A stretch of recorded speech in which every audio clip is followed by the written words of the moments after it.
अपने हाथों को उठाएं हर एक जन, अपने हाथों को हिलाएं जीवित परमेश्वर की प्रेजेंस में। अपने हाथों को हिलाते बोले थैंक यू जीसस। ऊंची आवाज में बोले thank you Jesus, thank you Jesus. प्रभु यीशु मसीह के जीवित नाम में हम सब मांगते हैं, सब कहें आमीन। तारीफ करें एक बार जोर से तालियों के साथ। कृपया बैठ जाएं, अपने स्थानों को ग्रहण करें। ये समय है कुछ वीडियो टेस्टिमनीज जो खुदावंद ने बड़े काम किए लोगों के जीवन में।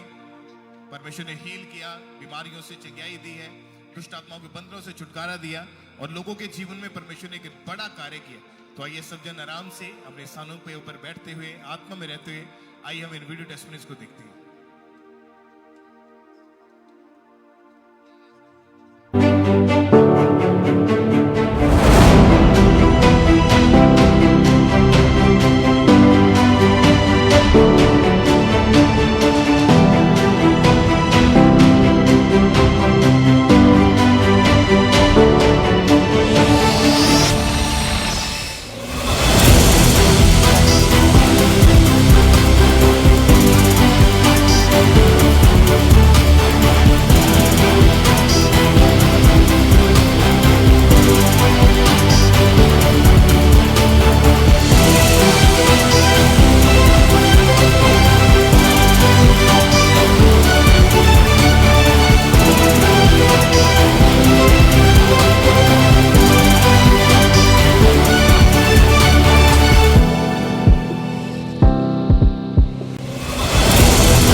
मेरे पेशाब की जगह से गंदा पानी और ब्लीडिंग और मांस के टुकड़े आते थे। मैंने जयपुर में जनाना अस्पताल में गई, फिर डॉक्टर ने मुझे बताया आपके यूट्रस में कैंसर फैल चुका है और साथ ही साथ यूट्रस गल चुका है। फिर डॉक्टरों ने मेरा ऑपरेशन कर दिया और यूट्रस को बाहर निकाल दिया। उसके बाद भी लेटरिन के जरिए से मेरे बहुत सारी ब्लीडिंग होती थी। फिर जयपुर वाले डॉक्टरों ने मुझे जवाब दे दिया। फिर मेरे परिवार ने मुझे जोधपुर अस्पताल में लेके गए। फिर डॉक्टरों ने बोला आपका लंबे समय तक इलाज चलेगा। रोजाना 21-21 दिन का कीमोथेरेपी लगता था मेरे। उससे मेरे बाल झड़ने लगे, एब्रो भी चले गए, बाल भी चले गए और बहुत सारा हालत खराब होने लगी कीमोथेरेपी की वजह से। पूरी बॉडी में कैंसर फैलने से लंग्स भी खराब हो चुके थे। मेरे 13 कीमोथेरेपी हुई और 30 रेडिएशन हुई, फिर भी मेरे को कोई आराम नहीं मिल रहा था। डॉक्टर ने पूरी तरह से जवाब दे दिया कि अभी इनके बचने का कोई चांस नहीं है। हालेलुया, सबको जय मसीह की। मेरा नाम सोना है। मैं सोजित रोड, जिला पाली, राजस्थान की रहने वाली हूँ। आज मैं अपने जीवन की अद्भुत गवाही देने जा रही हूँ। 2021 की बात है। मेरे पेट में बहुत ज्यादा दर्द रहने लगा और मुझे चक्कर सी आती थी, घबराहट सी होती थी। मेरे पेशाब की जगह से गंदा पानी और ब्लीडिंग और मांस के टुकड़े आते थे। मैंने पास के क्लिनिक से अपना ट्रीटमेंट करवाया। 1.5 महीने तक मैंने मेडिसिन खाई, बहुत सारी मेडिसिन खाई, मुझे कुछ फर्क नहीं पड़ा। डॉक्टर ने सलाह दी कि तुमने बड़े से अपना हॉस्पिटल पे अपना सोनोग्राफी लिखा लो, उसके जरिए से आपको पता चलेगा कि आपके पेट में क्या है। बार बार ब्लीडिंग होती है, बार बार गंदा पानी होता है आपके। मैंने जयपुर में जनाना अस्पताल में गई और अपना सोनोग्राफी दिखाया। वहाँ पे सोनोग्राफी दिखाने के बाद मेरा छोटा सा ऑपरेशन किया, छोटे छोटे मांस के टुकड़े लेके सैंपल के लिए भेजा वहाँ पे। फिर डॉक्टर ने मुझे बताया आपके यूट्रस में कैंसर फैल चुका है और साथ ही साथ यूट्रस गल चुका है, जल्द से जल्द अपना ऑपरेट करवाओ, नहीं तो कैंसर बहुत ज़्यादा फैल जाएगा आपके। फिर डॉक्टरों ने मेरा ऑपरेशन कर दिया और यूट्रस को बाहर निकाल दिया। जब डॉक्टर ने मेरा ऑपरेशन कर दिया, यूट्रस बाहर निकाल दिया, उसके बाद भी लेटरिन के जरिए से मेरे बहुत सारी ब्लीडिंग होती थी। 22 दिन तक मैं अस्पताल में रही। डॉक्टर मेरा इलाज करते रहे थे, मेडिसिन भी बहुत दे रहे थे, फिर भी कोई सुधार नहीं आया मेरी हालत में। तबीयत बिगड़ती जा रही थी मेरी। फिर जयपुर वाले डॉक्टरों ने मुझे जवाब दे दिया कि हमारे बस की बात नहीं है, जल्द से जल्द आप बड़े अस्पताल में जाके आपका कैंसर का इलाज करवाओ। फिर मेरे परिवार ने मुझे जोधपुर अस्पताल में लेके गए और मेरा चेकअप कराया। फिर से मेरी जांच हुई। फिर डॉक्टरों ने बोला आपका लंबे समय तक इलाज चलेगा, कीमोथेरेपी और रेडिएशन लगेगी और बहुत सारी जांचें होगी आपकी। फिर 2.5 महीने के बाद जोधपुर में मेरा इलाज पूरी तरह से शुरू हो गया। रोज़ाना 21-21 दिन का कीमोथेरेपी लगता था मेरे। उससे मेरे बाल झड़ने लगे और बहुत सारी घबराहट सी होती थी। एब्रो भी चले गए, बाल भी चले गए, उल्टी जी होती थी, चक्कर आती थी और बहुत सारा हालत ख़राब होने लगी कीमोथेरेपी की वजह से। कुछ भी नहीं शुद्ध रहता था, बोलने चालने का कुछ शुद्ध नहीं रहता, याददाश्त चली जाती थी और सब कुछ भूल जाती। और गांव वाले पड़ोसी लोग बोलने लगे कि अब ये जिएगी नहीं, ख़त्म हो जाएगी, जीने का इसका कोई चांस नहीं, कैंसर की बीमारी किसको छोड़ती नहीं, वो लेके ही जाती है।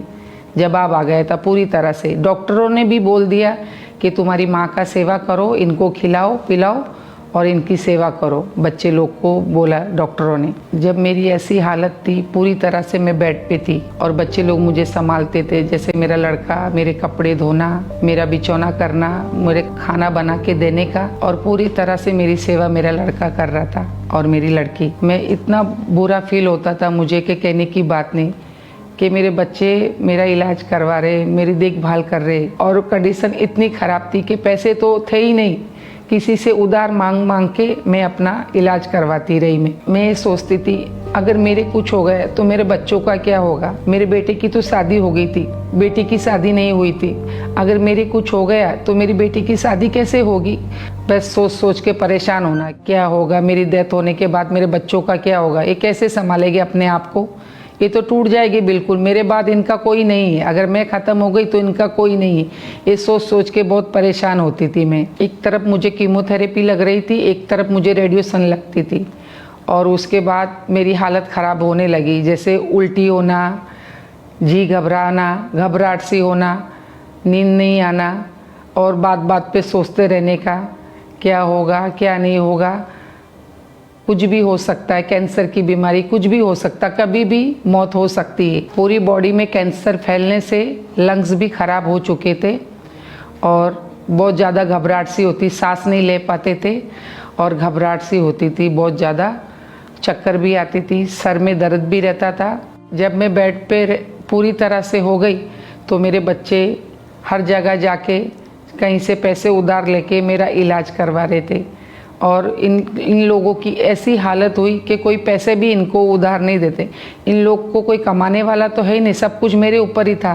मेरे 13 कीमोथेरेपी हुई और 30 रेडिएशन हुई, फिर भी मेरे को कोई आराम नहीं मिल रहा था। डॉक्टर ने पूरी तरह से जवाब दे दिया कि अभी इनके बचने का कोई चांस नहीं है, आप अपनी मम्मी का इलाज हो चुका है इनका, आप इनकी सेवा करो और देखभाल करो, इनको टेंशन मत आने दो और कुछ अच्छा खिलाओ पिलाओ तो ये जी सकती थोड़ी बहुत, नहीं तो ये पूरी तरह से ख़त्म हो जाएगी, इनका कोई बचने का चांस नहीं। मैं तो पूरी तरह से अपनी आस छोड़ चुकी थी कि बचूगी कि नहीं बचूगी। फिर एक दिन मेरे पड़ोसी ने मेरे घर पे आके मुझे खामरा चर्च के बारे में बताया कि खामरा चर्च में परमेश्वर बहुत बड़े बड़े काम करता है, मुर्दे जी उठते, अंधे देख पाते, परमेश्वर अद्भुत काम करता है, तुम खामरा चर्च जाओगे तुमको परमेश्वर वहाँ पे चंगा करेगा। फिर उसके बाद मेरे बच्चों ने मुझे खामरा चर्च लाई। उसी हालत में मैं इतनी भीड़ देखी कि परमेश्वर इतने बड़े बड़े काम करते, लोग बड़ी बड़ी गवाहियाँ दे रहे हैं। जब मैं गवाही को सुनती थी, वचनों को सुनती थी,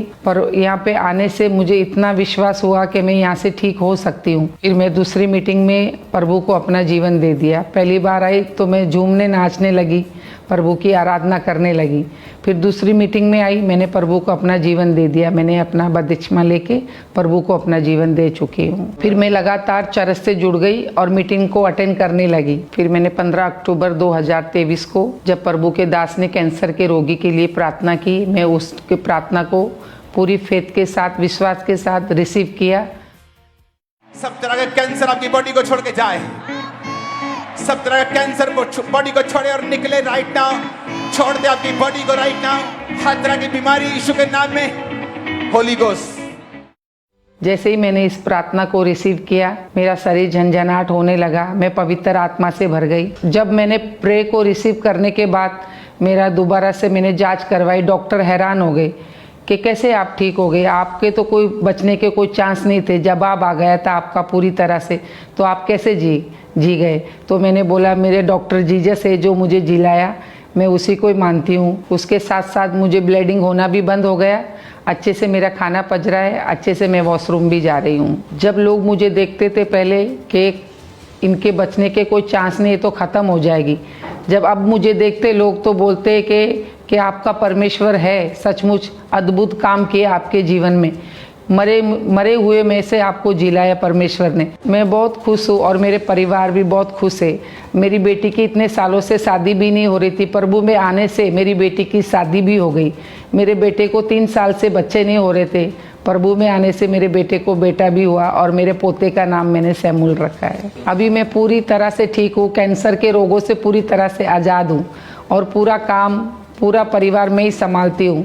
मेरे बच्चे को काम करने का नहीं बोलती, मैं अपने आप ही खुद संभालती और सब कुछ मैं ही करती हूँ। अब मैं पूरी तरह से हील हो गई, पूरी तरह से ठीक हूँ मैं। और मैं जो भी जो कैंसर के पेशेंट है उसको मैं यही बोलूँगी कि आप प्रभु में अड़े रहो और खड़े रहो, प्रभु आपको ज़रूर चंगा करेगा। जो भी कैंसर के रोगी, कोई भी बीमारी हो, प्रभु सबको ठीक करेगा।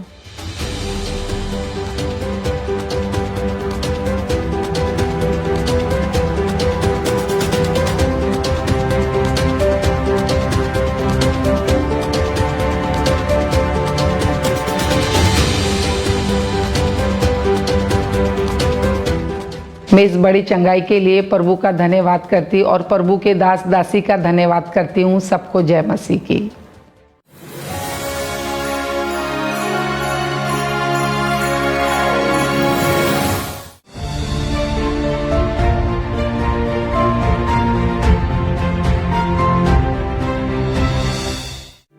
जब मैं पहली बार शराब का नशा किया तो मुझे अच्छा लगा। उसके बाद मैं गांजा पिया, फिर मैं भांग पिया, फिर घर वाले ने पैसा देना बंद कर दिया तो मैंने लेबर का काम करना शुरू किया। इसके बाद उससे भी ना हुआ तो मैं अपने घर का सामान बेचना शुरू किया। घर का सामान जैसे पंखा, टीवी, ये सब LCD वगैरह, साइकिल, मोबाइल, सारा कुछ मैंने अपने घर से बेच दिया। नशों की ओवरडोज करके मैं सड़कों पे गिरा पड़ा रहते थे। हमारे आस पड़ोस के लोग मुझे देख के हमारे घर वाले को बताते थे, फिर हमको घर वाले आ करके चुपके लेके जाते थे। ज़्यादा नशा करने के बाद इसको दिमाग पर असर पड़ता था, बल्कि पागल की तरह सारा चीज तोड़ फोड़ के अनाज पानी लेकर भाग जाता था दारू पीने नेपाल। जब मेरा भाई इतना नशा करता था उसको दिमाग पर असर पड़ा, पागल की तरह हो गया था, इसको बांध के रखते थे। सबको जय मसीह की। मेरा नाम बैजू कुमार, ये मेरा सिस्टर है, इनका नाम सीमा कुमारी। हम बिहार के रहने वाले हैं। मैं अपना जीवन के सबसे बड़े गवाही देने जा रहा हूँ। आज से 40 साल पहले मेरे दादाजी तांत्रिक के काम करते थे। इसके कारण उनके ऊपर दुष्ट आत्मा के अटैक हुआ और बीमारी उनको लग गया। उस बीमारी का कोई इलाज न था। कुछ समय बीतने के बाद उनको मौत हो गई। फिर यही तांत्रिक का काम मेरा पिताजी ने करना शुरू कर दिया।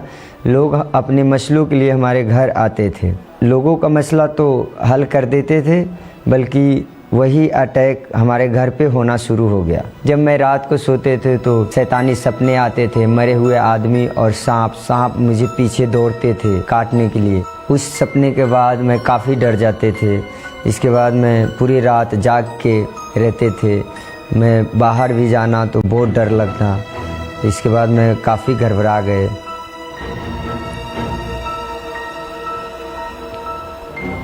इन अटैक के वजह से मैं बहुत डिप्रेशन में रहने लग गया। मैं पूरे दिन सोचते रहते थे मेरे साथ ये क्या हो रहा है। मैं बहुत अच्छा थे, अब मेरा लाइफ कैसा होते जा रहा है दिन पर दिन। जब मैं ऐसा परेशान होते थे तो कई बार अपने दोस्तों के साथ बैठा होते थे तो दोस्त ने बताते थे एक बार नशे का सहारा लेके देखो, तेरा डिप्रेशन सब दूर हो जाएगा। उनको कहने के बाद मैं नशों का सहारा लिया। फिर इसके बाद मैं पहली बार शराब का नशा किया। जब मैं पहली बार शराब का नशा किया तो मुझे अच्छा लगा। इसके बाद मैं धीरे धीरे शराब का नशा ज़्यादा ही करने लगा। उसके बाद मैं गांजा पिया, फिर मैं भांग पिया। इसके बाद मैं ज़्यादा मुझे नशा बढ़ना शुरू हो गया। फिर मैं इसी दौरान एक दिन ओवरडोज नशा करके अपने घर गए तो घर के लोग देख के बहुत परेशान हुए। फिर हमको डांटने लगा, ऐसा नशा मत कर, ये सही चीज़ नहीं है। फिर घर वाले ने पैसा देना बंद कर दिया तो मैंने लेबर का काम करना शुरू किया। इसके बाद उससे भी ना हुआ तो मैं अपने घर का सामान बेचना शुरू किया। घर का सामान जैसे पंखा, टीवी, ये सब LCD वगैरह, साइकिल, मोबाइल, सारा कुछ मैंने अपने घर से बेच दिया। फिर इसके बाद मैं अपने घर का अनाज भी बेचना शुरू कर दिया, सारा अनाज भी बेच दिया। मैं डिप्रेशन को दूर करने के लिए अपने नशा शुरू किया था, बल्कि मुझे नशा का लत लग गया था। इसके बाद नशा के बिना मुझे एक पल भी रहा नहीं जाता था। जब मैं नशा नहीं करता तो मेरा बॉडी पे कंट्रोल नहीं रहता, मेरा बॉडी ऐसे वाइब्रेट करता था। जब मैं नशा कर लेना तो सही हो जाना। नशों की ओवरडोज करके मैं सड़कों पे गिरा पड़ा रहते थे। हमारे आस पड़ोस के लोग मुझे देख के हमारे घर वाले को बताते थे, फिर हमको घर वाले आ करके चुप के लेके जाते थे।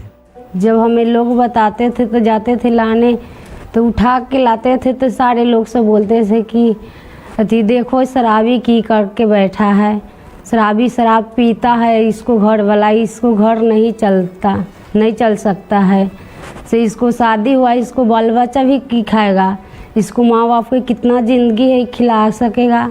लोग जब बोलते थे इसको बच्चा नहीं पलाएगा तो मेरे डैडी काम करके बच्चा सके खिलाता था। हम लोग से नहीं पढ़े, जहाँ देखते थे वहाँ जाते थे लाने। अब हमको भाई ऐसे हो गए कि गाँव लोग से सब देख के खुशी मानता है।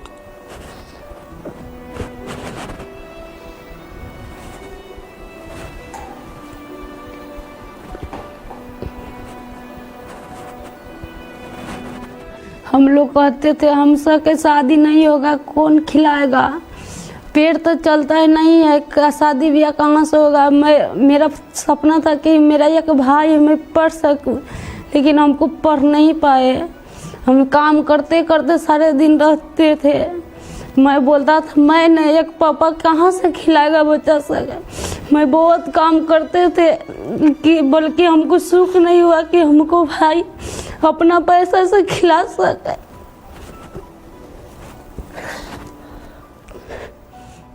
ज़्यादा नशा करने के बाद इसको दिमाग पर असर पड़ता था, बल्कि पागल की तरह सारा चीज़ तोड़ फोड़ के अनाज पानी लेकर भाग जाता था दारू पीने नेपाल। ऐसे ही करते करते सारे चीज़ वो बेच दिया। जब मेरा भाई इतना नशा करता था उसको दिमाग पर असर पड़ा, पागल की तरह हो गया था।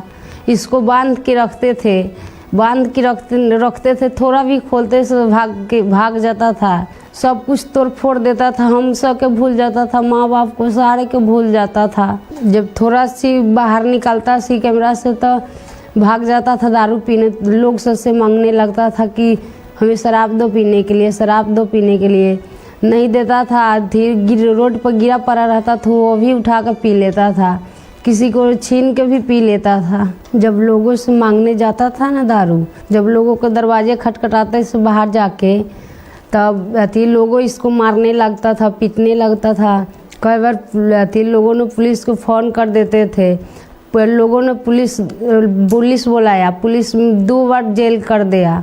जब मैं अपने जवान भाई को घर में बांध के रखती थी तो मैं सोचती थी कि देखो हमारा भाई है, हमको संभालने वाला, हम भी भाई को संभालते, कैसा हो गया।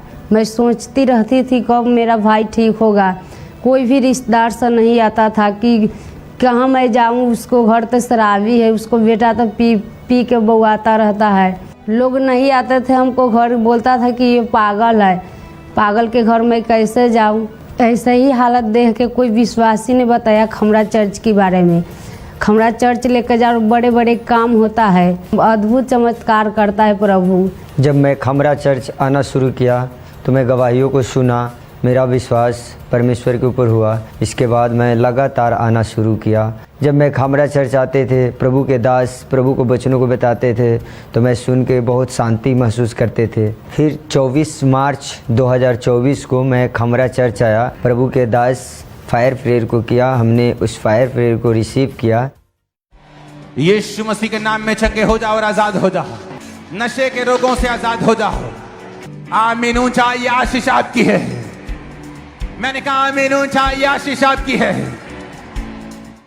उस प्रार्थना के बाद प्रभु के सामर्थ्य ने मुझे छुआ। इसके बाद मेरे बॉडी में करंट सा फील हुआ और मैं हील हो गया। उस प्रार्थना के बाद मैं बिल्कुल आज़ाद है। मुझे कोई शैतानी सपना नहीं आता, मैं कोई नशा नहीं करता, मुझे कोई पागलपन के अटैक नहीं होता, मैं बिल्कुल फ्री हूँ। अब मैं बहुत खुश हूँ। मैं घर वाले को भी पहचानता हूँ, घर में कोई प्रकार के तोड़ फोड़ नहीं करता हूँ। इसके बाद मैं जो भी कमाता हूँ अपने परिवार को देता हूँ, बच्चे के साथ बहुत खुश रहता हूँ। मैं अपना जीवन प्रभु को दे चुका हूँ। मैं बपतिस्मा भी ले लिया हूँ। मेरा पिताजी भी तांत्रिक का काम छोड़ चुका है, अब वो भी प्रभु पर विश्वास करते हैं और हम सब परिवार में बहुत खुश रहते हैं। जो लोग मुझे नशेड़ी बोलते थे, पागल बोलते थे, उन्होंने अब मुझे हालत को देख के अब हमसे पूछते हैं तू कैसे चेंज हो गया, तूने कहाँ गया। हम उन्हें बताते हैं प्रभु यीशु मसीह के बारे में, खामरा चर्च के बारे में बताते हैं। प्रभु यीशु मसीह सच्चा परमेश्वर है और लोगों को सुसमाचार देते हैं। प्रभु ने हमें चंगा किया है। जो लोग आज भी नशे करते हैं, जिन लोगों के ऊपर पागलपन के अटैक होते हैं, उनको मैं यही मैसेज देना चाहता हूँ। प्रभु ने मुझे इस दलदल से जैसे हमें भी निकाला, आपको भी निकालेगा। आप प्रभु की ओर आए। प्रभु यीशु मसीह सब कुछ करने का सामर्थ्य रखता है। वो जिंदा परमेश्वर है।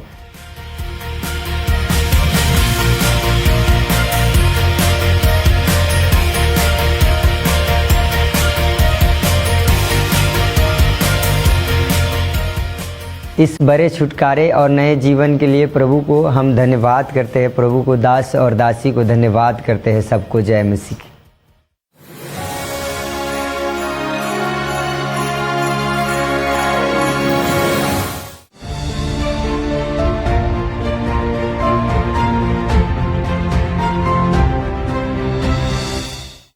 जब मेरी वाइफ को बेबी कंसीव नहीं हो पा रहा था तो मैं अपनी वाइफ को एक लेडीज डॉक्टरनी के पास लेकर गया। फिर उसने 3 महीने तक मेडिसिन के लिए मेरी वाइफ को कहा। फिर मेरी वाइफ जो है लगातार मेडिसिन खाती रही, फिर भी कोई रिजल्ट मेरी वाइफ को नहीं मिल पाया। मैंने 10-15 डॉक्टर लगातार अपने आसपास के जिला मुरादाबाद है, रामपुर है, बरेली है, अमरोहा है, दलपतपुर है, गमा है, संभल है, मैंने आसपास के जिलों में सब जगह की दवाई खिला के देख ली, फिर भी मुझे कोई रिजल्ट मेरी वाइफ को नहीं मिल पा रहा था। फिर मेरे दोस्त ने मुझे बताया कि आप मुरादाबाद में जाओ, एक सबसे बड़ी डॉक्टरनी है। जब हम उस लेडी डॉक्टर के पास दोनों जने गए, फिर उस लेडी डॉक्टर ने हमारे दोनों के टेस्ट करे। उस लेडी डॉक्टर ने हमें बताया कि आपके शुक्राणु नहीं बन पा रहे हैं और इनके एग नहीं बन पा रहे हैं, इस कारण आप बेबी कंसीव नहीं कर पा रहे हैं। फिर उस लेडी डॉक्टरनी ने मेरी वाइफ को कहा कि आप IVF करवा लो, आपके बच्चा कंसीव हो जाएगा। फिर मैंने 2019 में दिल्ली के बहुत बड़े हॉस्पिटल में अपनी वाइफ का IVF करवाया, फिर वो भी फेल हो गया। फिर जब डॉक्टरों ने हमें बोला कि अब आपकी वाइफ जो है कभी माँ नहीं बन सकती, हम बहुत ही ज़्यादा परेशान हो चुके थे।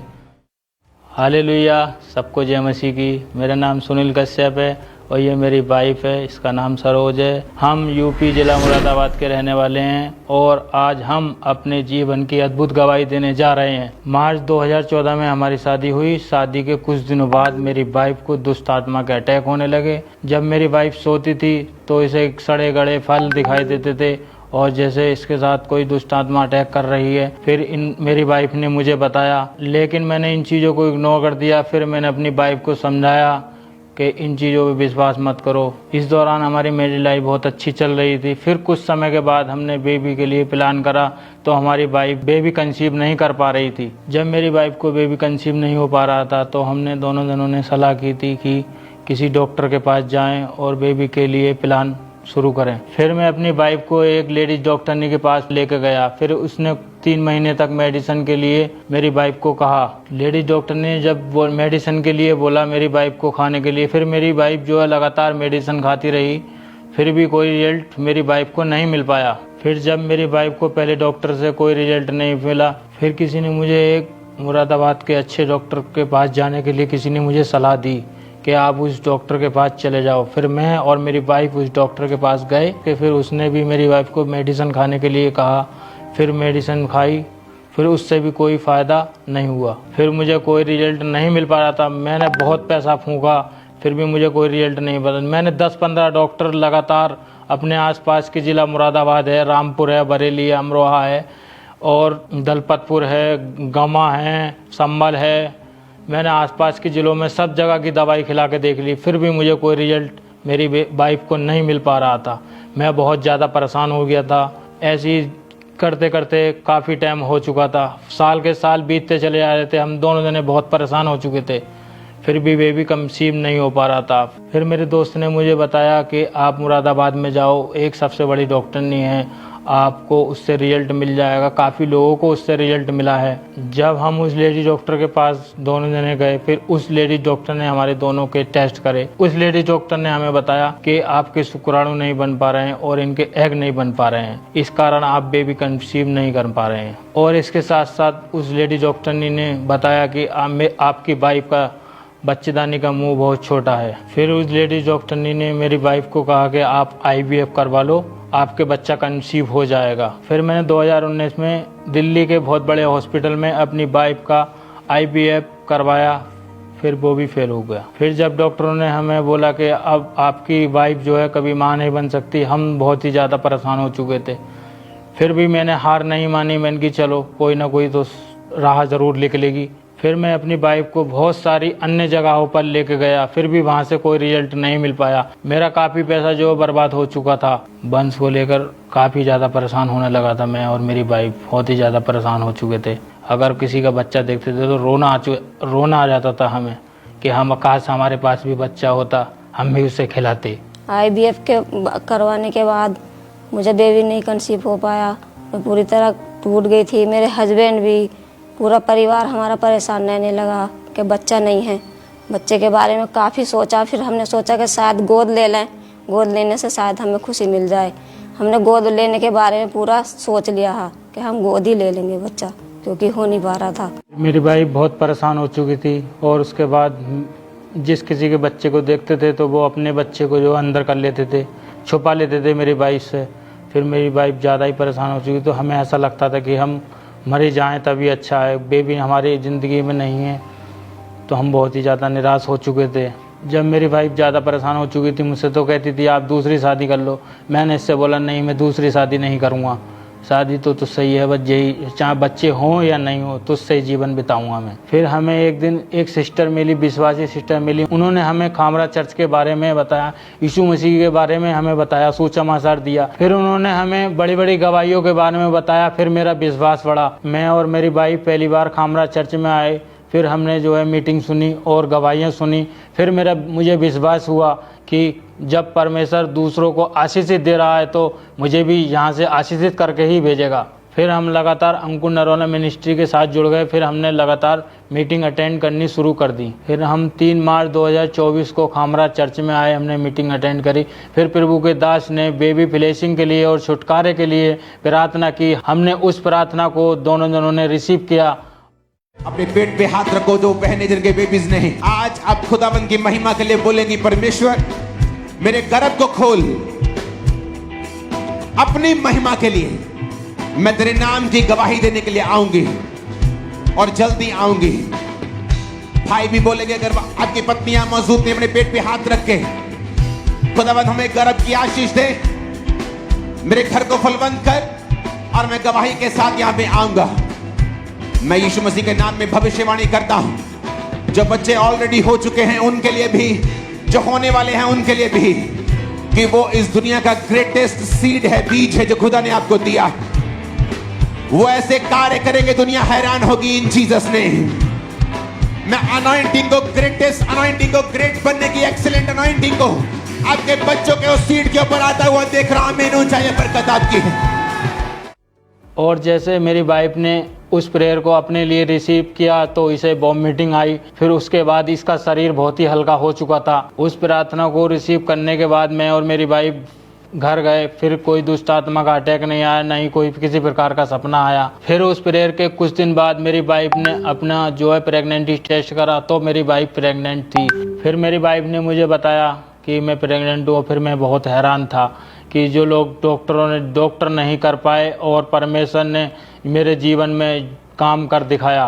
फिर मेरी वाइफ को परमेश्वर ने 9 महीने तक सही सलामत रखा और फिर शादी के 10 साल बाद 8 दिसंबर 2024 को प्रभु ने मेरी वाइफ को बेबी गर्ल के साथ ब्लेस किया। जब डॉक्टर ने मुझे बेबी मेरे हाथ में दिया तो मैं बहुत ही आनंदित था। मैंने कि प्रभु ने मेरी पुकार सुन ली और प्रभु यीशु मसीह ने मुझे जो कोई नहीं कर पाया, प्रभु यीशु मसीह ने शादी के 10 साल बाद मुझे जो है बेबी गर्ल के साथ फ्लैश किया है। अब हम अपने बच्चों के साथ बहुत ही ज़्यादा खुश हैं, आनंदित हैं। किसी प्रकार का जो हमारी परिवार में किसी प्रकार की कोई बात नहीं है। हम बहुत ही ज़्यादा आनंदित हैं। अच्छे अच्छे कपड़े और खेल खिलौने उसे ला के देते हैं। फिर जो लोग हमारे पास बेबी देखते हैं तो हैरान करते हैं कि शादी के 10 साल बाद इन्हें बेबी कैसे मिला। मैं उन्हें सुसमाचार देता हूं कि फिर भी यीशु मसीह ने मुझे बेबी फ्लैश कराया शादी के 10 साल बाद। जिन लोगों के पास बेबी नहीं है, मैं उन लोगों को ये मैसेज देना चाहता हूँ कि प्रभु में अड़े रहें और खड़े रहें। प्रभु बहुत ही दयावान है। प्रभु यीशु मसीह सबको बेबी के साथ फ्लैश करेगा। जैसे प्रभु ने हमारी शर्मिंदगी को दूर करा है, वो वैसे भी आपकी शर्मिंदगी को दूर करेगा। प्रभु यीशु मसीह के पास आओ और उस पर विश्वास करो और उन पर अड़े रहो, खड़े रहो। प्रभु सबको आशीषित करेगा।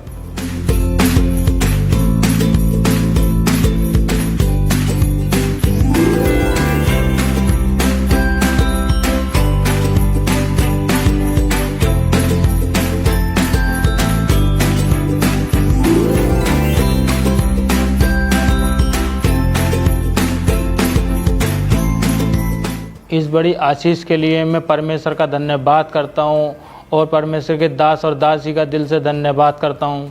सबको जय मसीह की।